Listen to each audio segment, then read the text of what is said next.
And I am back. And I told my guests, my friends, I'm going to check my friend where she's at, and she is back. I want to introduce you this morning at Grief Talk, my friend Kit. Good morning. Good morning. Hello, everybody. Nice Kit, to be here. nice to be. Kit, just tell us a little bit about you, because I just love you so much. When I see you, my heart smiles. Okay. That's because my heart is smiling back at you, Jen.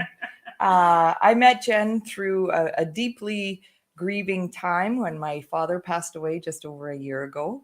And she's become a very important person in my life, which has been a huge blessing for me and my family. So I'm a nurse, I'm a life coach, I am a mother of 5 children, and I live in Dutchess, just next door to Jen.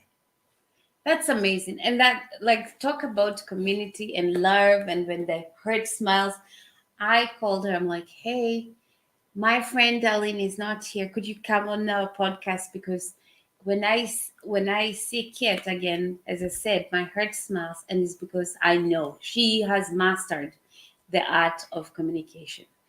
Before we go there, I know I put my our podcast today, our grief talk today, was about 9 questions. I mean, some questions to consider when you're in conflict. And we're just gonna go with that. And Kate will try, and I'll say one point, and then Kate is gonna analyze it, because I am just so honored she's here.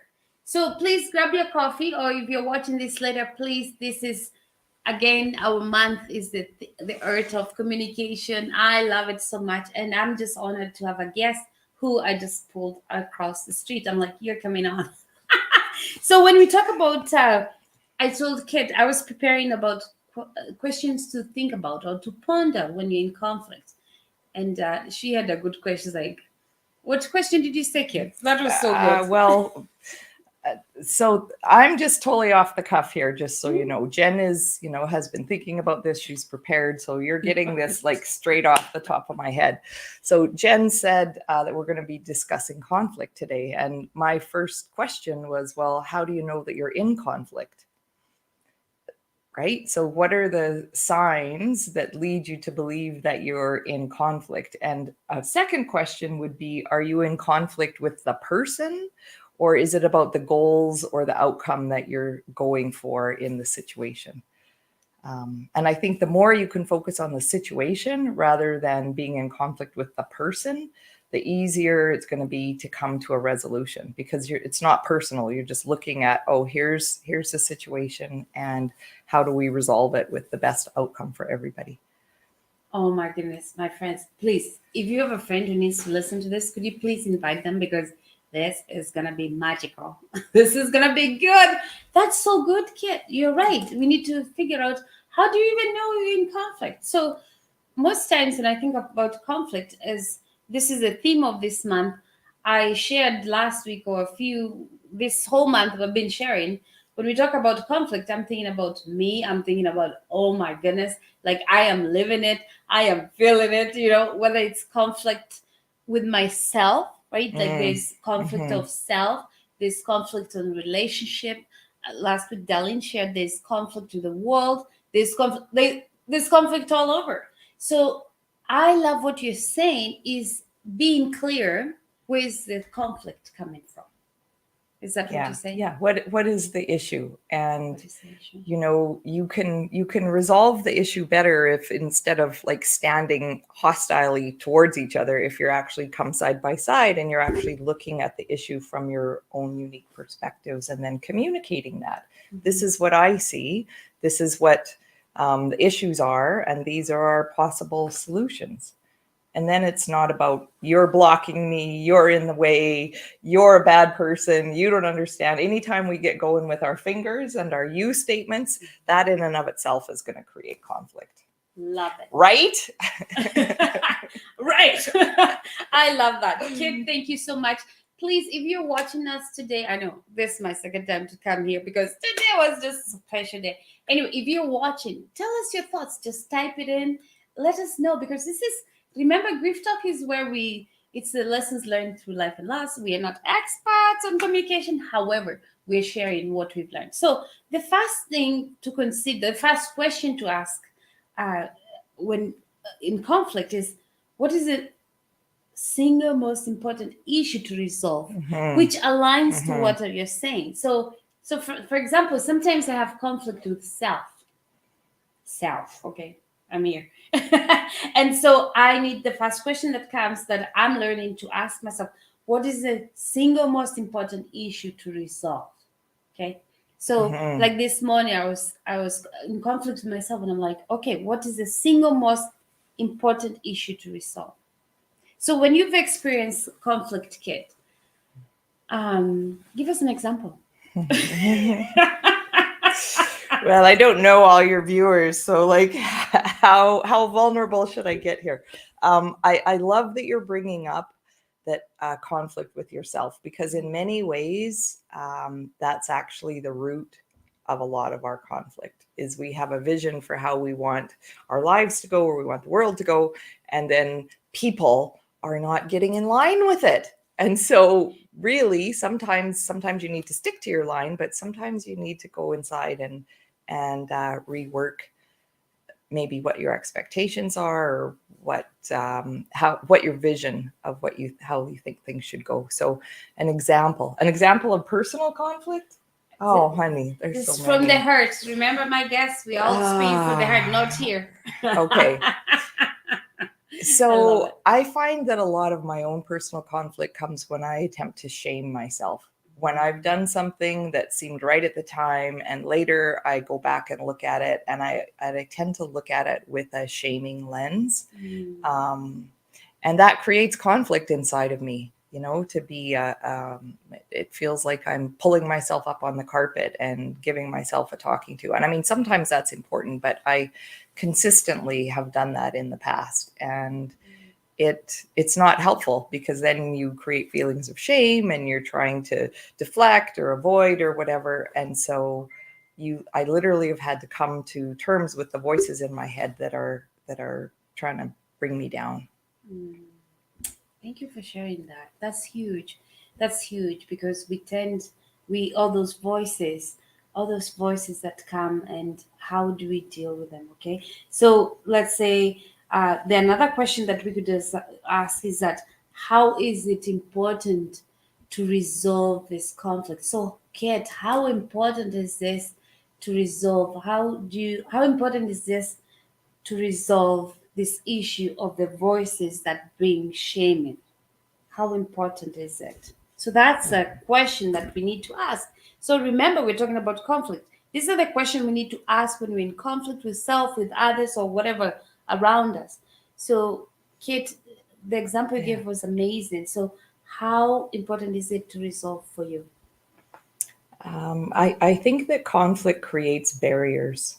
I Mhm. mean, barriers also creates conflict, but when you're in a conflicted situation, you have a barrier blocking you towards the goal that you're imagining. Mhm. And so when you're living in conflict with yourself, you're limiting your potential for joy in your life and for experiences that are that you desire to bring into your life. If it serves to keep yourself small, Mhm.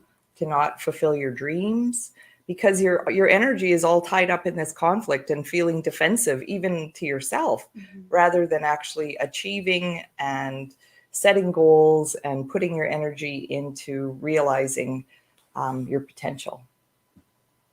Huge, huge. That is so good. So again, when the questions to ask when you're in conflict, different kinds of conflict, as Kate has explained, like we have lots of it. So the first question is that, what is the single most important issue to resolve? So with all the conflict that we experience, which is the one's most important? Again, number two, why is this important to resolve? Because when we know why it's important, so we choose the number one, and then we say, why is it important? I love that so much. So we're gonna go to number three. How does this conflict affect us? Like, let's say, for example, me. How does this Mhm. affect me personally? So you identify the conflict. Why is it important? identify why is it so the most important. Number two, why is it important to resolve, and how does it affect me personally? Those are the three. So, Mhm. Kate, with the conflict that you just shared, how does that affect you personally? Well, it nobody wants to walk around in shame, you know? Mhm, And when mhm, you do something that you enjoy or you try something new, and then the voices come in and tell you what a crappy job you did and why did you bother, mhm, it makes me just that much less likely to want to try something new the next time because that feels bad. You know, it feels mhm, bad to be um, not appreciated even by yourself. Like your mhm, self voices, I think, are the most important voices that we mhm, have. And if we speak to ourselves in kind tones and supportive tones, mhm, um, we minimize the conflict that we have. That doesn't mean to avoid things. If there's an issue, if you've got, you know, you need to take accountability for something, we need to do that. But we have to sort through the things that aren't actually helpful for us. So if I'm consistently finding that I'm feeling bad about something that I've done that I should actually be celebrating, mhm, then that's a signal to me that I need to pay attention to that because mhm. I'm creating conflict for myself. Oh my goodness, mic drop. I love that so much. Kid, this I love to share that this is where we share lessons learned through life and loss, and we do not prepare. It's all like let's go. And I am thank you so much because I believe when we don't overthink it, when we don't, yes, it's good to prepare a little bit. However, when it comes from the heart, it's hard. And I just shared this when we started this. When I started this morning, is that when we share from the heart, there is connection. Because most times we block it by overthinking. So I just want to say Mm. thank you so much. That was amazing. So we can all use those three questions when we're in conflict. Let's say we're in conflict with someone else, we're in conflict with ourselves, we're in conflict, like there's conflict all the time. I can tell you lots of conflict. Yeah, why don't you tell us one of your conflict experiences, Jen, and how using the first three principles that you've discussed Mhm. was helpful for you? You know that. Thank you. So I've had conflict with, let's say, relationship with my friends, my family. Let's say relationship with people that most times, again, we have conflict with people who are dear to us that we love, Yes, they're right? close. The What, closer it is, the higher right? the stakes, really, Yeah, right? yeah, 100%. So when I'm in conflict, let's say when I'm in conflict with my husband, I like to say, to ask myself, what is the single most important issue to resolve? And I have to say, especially for us, my husband and I work together. We have lots of conflict because that's the way it is. We work together, we live together, all those things. So we cannot pretend there has to be conflict. So I like to ask myself, what is the single most important issue to resolve right now? Mhm. Because we have so many, but what's the most important? And that question takes us to narrow it down where, okay, we need to deal with this issue. Okay, this is the most Yeah, important right now, and to build that relationship, to find solution, yeah. not solving all of them because it doesn't work. One. Mhm. And how do you decide? This is a very practical question. Mhm. How do you decide which is the most important issue? That is so good. You see, I invited her to be my guest. Now, all of a sudden, I'm the guest. That's why I love her. My heart smiles when I see her. Well, I have thoughts about that. I'm just curious as to how other Yeah, people prioritize. that is so good. So for example, for me, when I decide that is I look it all around. So I have a family, I have kids. What affects my children? What affects our business? What affects like I have three steps. So let's go back. My values, okay, my value is family. Okay, no, backtrack. My value, God, family, growth. Okay, so that's the, so when I decide what's the most important, how is this affecting my relationship with my creator, how is this affecting our family, and how is this affecting my growth life? So that's how I categorize what's important for me. Okay, and then Mhm, I say, mhm. okay, let's deal with that now. That's the most important. If it's not on my values, then it's not, it's down on the list. So I think again, we share, this is where we share lessons learned. My values, and I know Kit, we've talked about this often. What are your values? Because when we have values in our lives, when you list them down and you remember them, it will help you know which is the most important question. Does that Right. answer you? Yes. Yes. Mhm. Because, if you don't know what you're dealing with, if Mhm. it's a matter of, pancakes or waffles for breakfast, Mhm. then the more conflict you create over something that's inconsequential, it just like eats at the bonds of your relationships, right? Mhm. Mhm. So, part of, I think, prioritizing is knowing what to let go, Mhm. what's going to have implications in the immediately, Mhm. in the near future, and in the distant future, because not everything is equal, Yes. right? Oh, So yeah. And some decisions you only get to make once. yes. Some conflicts need to be resolved immediately, Right. and others you're going to work on for a lifetime, Yes. really. Oh, that's so good. And Kit, I have to tell you, that's why this umbrella of art of communication Mhm. is a theme for March theme is so dear to me, because I really want to communicate. I want to know how to communicate effectively. I want to know how this affects. But my most key important, I want to communicate from the heart, Mhm. because I feel it, I see it, and I want that connection. And that's where even the name came from. Stronger Life Connections. We want to Yeah. connect to the heart. And that is the Mhm. point of communication, Mhm. which is to build community, to build strong connections. And so sometimes when we're in conflict, it can feel really scary, because it feels like those bonds that are so important to us are being threatened.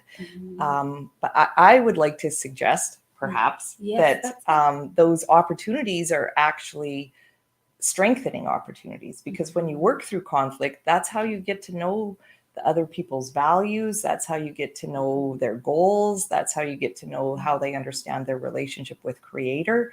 And if you don't have those opportunities, you're just assuming that everybody is on the same path as you, and that's of course not true. We're all on our individual paths, and we walk it and support each other. And it's those points of connection that we identify through communication and sometimes conflict that really strengthen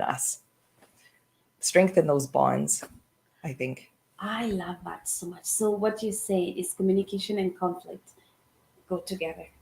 Is that what It's like a muscle. Now I'm no personal trainer, but I do know that how do you strengthen a muscle?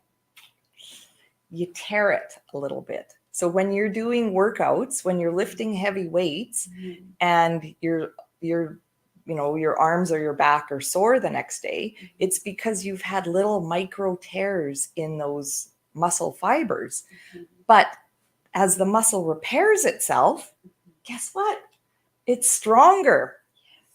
And so that is kind of what resolving conflict, I think, is about. It can be uncomfortable. It can have residue that we're thinking about in the days and weeks to come.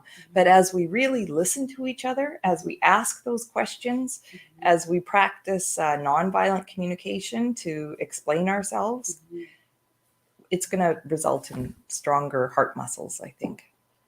Oh my goodness. Whose heart is smiling by just listening to Kit Livingston? I Is that okay? Do It's you like that? amazing. I love it so much. Kit, I think we could totally have a full day conversation, because I feel we know the importance of that communication. We know the importance of conflict, because this is life. This is what we are living. So, oh my goodness, I feel like we should totally just make a podcast on this and have a longer conversation. But I want to say thank you so much for coming. Just before we close, do you have any closing remarks on art of communication? Well, you needn't fear conflict. Mhm. I think that's the main thing. We shy away from conflict, and we tend to avoid it because we don't always know how to handle it. But it's really worth it to stick with it. Be true to yourself. I think know when to give, know when to stand your ground, and there's people that can help you sort that out. Amazing, amazing. So, as you heard, Kit is a nurse and a life coach. If we want to reach you and have a deeper conversation on this, how could we reach you, Kit? I am my business is on Facebook as Buffalo Oasis. You can find me, or you can come to my personal page and find me through that way as well. So, And I have to tell you, Kit Livingston is doing amazing things. Please connect with her. She is mastering Buffalo Oasis. Oh my goodness, this is a topic of another day because we need to hear the story about Buffalo Oasis. It's mind blowing. And again, I look forward to the day we can bring you into our grief talk and let's talk about Buffalo Oasis. Let's talk about what you're doing and how you're helping our community and the people around us and how we are connecting with the hurt. So until next Wednesday, this was so much fun to come back twice. thank you, Jen, for Thank- having me. thank you. It's wonderful to be here today. Yeah, thank you, friends, for joining us. And we'll see you next Wednesday as we wrap up the art of communication. Thank you.